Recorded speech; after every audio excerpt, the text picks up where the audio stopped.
Na mtazamaji, stesheni ya redio ya Egesa FM kwa ushirikiano na Wizara ya Fedha iliandaa kikao maalum Jumatano usiku ili kuhamasisha umma kuhusiana na mswada wa fedha wa mwaka 2025.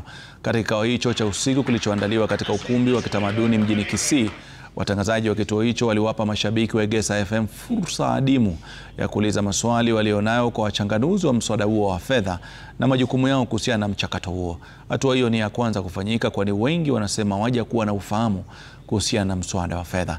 Egesa FM ni moja kati ya vituo vya redio 14 chini ya kampuni Royal Media Services. Tumekuja hapa Kisii ili tuweze kuwa na kikao na wananchi ili waweze kutoa maoni yao kuhusu mapendekezo katika bajeti.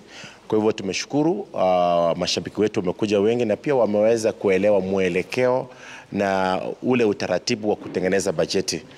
We want to appreciate the partnership that we've had with the Treasury and the CS Mbadi in conducting this public participation here as Egesa FM.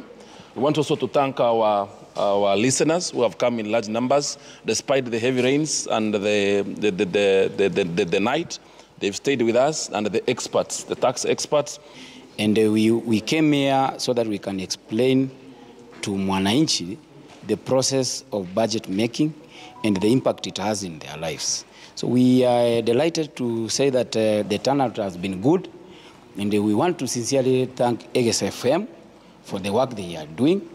And tunashukuru Egesa FM kwa kazi nzuri ambayo wamefanya kuensure ya kwamba wametuinvolve kwa public participation kama watu kutoka community ya Kisii, na tunawaomba muendelee kutufanyia hivi na kwa yale maneno muhimu yote ili na sisi tukue involved so that we feel part and parcel. Na mtazamaji, na ufunguzi